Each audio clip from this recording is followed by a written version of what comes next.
بسم اللہ الرحمن الرحیم وبہ نستعین وصلی اللہ علی نبینا محمد وعلی آلہ وصحبہ اجمعین ومن تبعہم بإحسان الی یوم الدین وبعد۔ قال اللہ تبارک و تعالی ومن یتق اللہ یجعل لہ مخرجا ویرزقہ من حیث لا یحتسب۔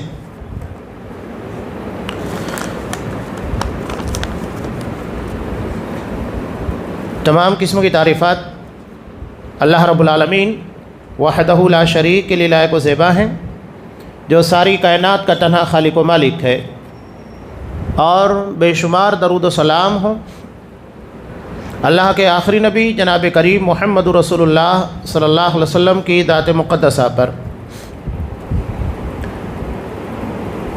ذمہ داران مسجد عبداللہ الکثیری، محترم سامعین، یہاں آپ لوگوں کے سامنے جس موضوع کو منتخب کیا گیا ہے، تقویٰ کے ثمرات، یعنی تقویٰ سے حاصل ہونے والے فوائد، یہ بڑا ہی اہم موضوع ہے۔ قرآن مجید میں سینکڑوں مقامات کے پر لفظ تقویٰ اتقوا اللہ اور احادیث میں جگہ جگہ پر اسی چیز کو استعمال کیا گیا۔ ابھی آپ نے اس مسجد کے امام صاحب جناب عبدالعظیم حفیظ اللہ سے سنا سورہ اعراف کی آیت، وَلَوْ أَنَّ أَهْلَ الْقُرَىٰ آمَنُوا وَاتَّقَوْا لَفَتَحْنَا عَلَيْهِمْ بَرَكَاتٍ مِّنَ السَّمَاءِ وَالْأَرْضِ، کہ اگر بستی والے ایمان اور تقویٰ کو اپناتے تو نتیجہ کیا ہوتا؟ لَفَتَحْنَا عَلَيْهِمْ بَرَكَاتٍ مِّنَ السَّمَاءِ وَالْأَرْضِ، تو ہم ان لوگوں کے لیے آسمان و زمین سے برکتوں کے دروازے کو کھول دیتے۔ قرآن مجید نے اس آیت کے تناظر میں کئی قوموں کے واقعات کو بیان کیا ہے۔ حضرت نوح علیہ السلام کی قوم کا واقعہ، حضرت ہود علیہ السلام کی قوم کا واقعہ، حضرت لوط علیہ السلام کی قوم کا واقعہ، حضرت صالح ہیں، حضرت شعیب ہیں۔ ان تمام انبیاء کی قوموں کے واقعات کا تذکرہ کیا، جن کو اللہ نے مختلف قسموں کے عذاب سے تباہ و برباد کر دیا تھا۔ ان کے بارے میں اللہ کہہ رہا ہے کہ اگر یہ ایمان اور تقویٰ سے اپنے آپ کو مزین کر لیتے تو نتیجہ یہ کیا ہوتا؟ آسمان سے ان لوگوں کے لیے عذاب نازل نہیں ہوتا، انہیں صفحہ ہستی سے مٹا نہیں دیا جاتا، انہیں برائیوں کے ساتھ یاد نہیں کیا جاتا، بلکہ اللہ ان کی زندگی میں بھی برکتوں کے خزانے کو کھولتا، اور مرنے کے بعد بھی ان قوموں کا تذکرہ نیک لوگوں میں کیا جاتا۔ نتیجہ لیکن کیا ہوا؟ وَلَٰكِن كَذَّبُوا، ان لوگوں نے تکذیب کی۔ ایمان کے بالکل خلاف ہے تکذیب، جھٹلانا، یقین نہ کرنا۔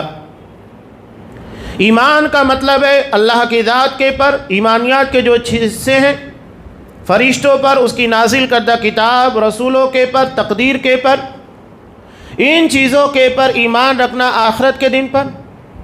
ایمان یقین کا نام ہے، اور تکذیب اس کے بالکل خلاف استعمال کیا جاتا ہے، جھٹلا دینا، بالکل یقین نہ کرنا۔ یہ شک بھی نہیں ہے، شک میں یہ ہوتا ہے کہ آدمی کشمکش میں ہوتا ہے کہ یقین کروں کہ نہ کروں، لیکن تکذیب میں ڈائریکٹلی نہ شک ہے یہ نہ یقین ہے، جھٹلا دینا ہے۔ تو نتیجہ کیا ہوا؟ وَلَٰكِن كَذَّبُوا فَأَخَذْنَاهُمْ بِمَا كَانُوا يَكْسِبُونَ، ان کے گناہوں کی پاداش میں اللہ نے انہیں گرفت کی، انہیں پکڑ لیا، سزائیں دی، عذاب کو نازل کیا۔ مطلب یہ ہے کہ اگر ہماری ایمانی پاور کم ہے، یقین میں کمی پائی جا رہی ہے، تقویٰ کے اندر کمی پائی جا رہی ہے، تو اس کا مطلب یہ ہے کہ یہ اللہ کے عذاب کو دعوت دیتا ہے، تو ہمیں اس سے بچنا چاہیے، محتاط رہنا چاہیے۔ لفظ تقویٰ عربی زبان کے لفظ وقایا سے بنا ہے، بچنا۔ کس سے بچنا؟ گناہوں سے۔ اللہ کی معصیت سے، اللہ کی نافرمانی سے اپنے آپ کو بچانا۔ اب یہاں ایک بات بہت اہم ہے، قابل غور ہے۔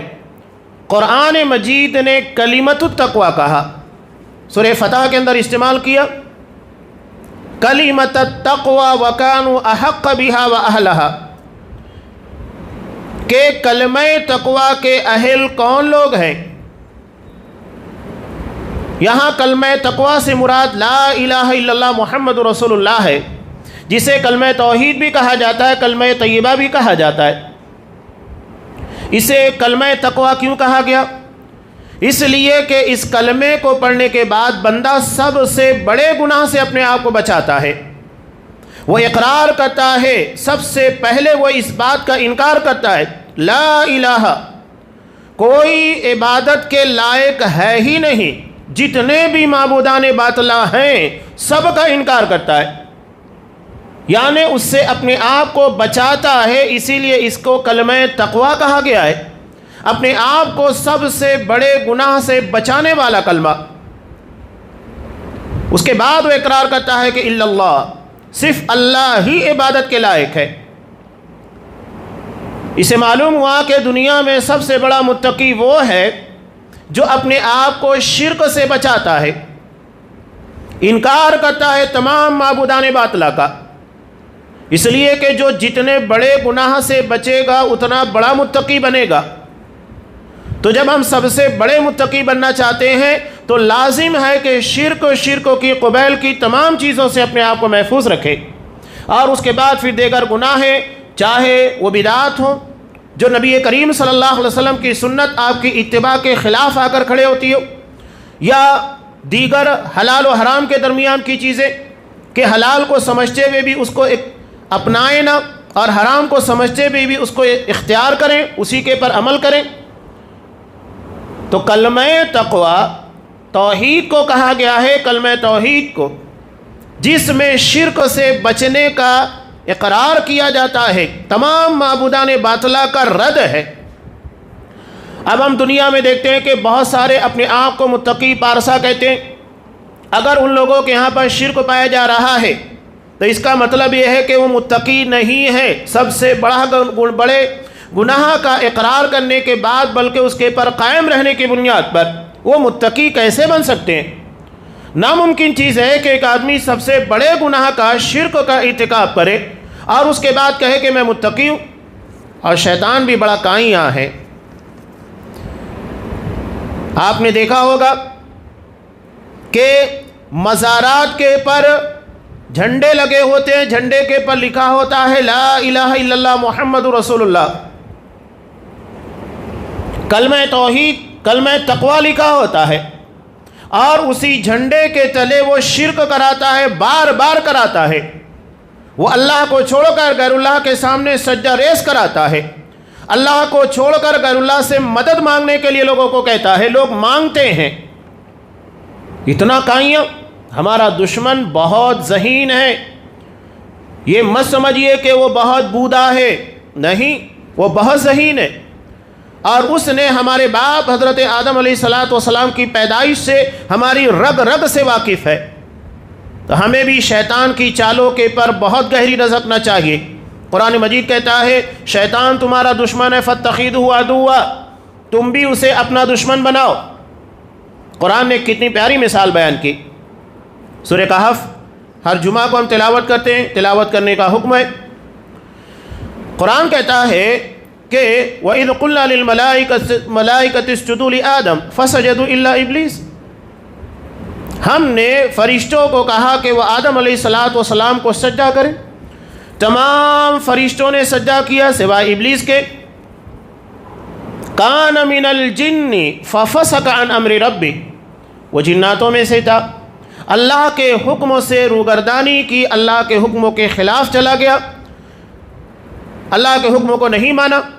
قرآن کتنی پیاری بات کہتا ہے افتتخذونہ وذریتہ اولیاء من دونی وہم لکم عدو، کہ تم اسے، اس کی ذریت، اس کے چیلے چپاٹے، ان لوگوں کو اپنا ولی بناتے ہو، حالانکہ وہ تمہارا دشمن ہے، یعنی جو دشمن ہے اسے ہم اپنا دوست بنا رہے ہیں۔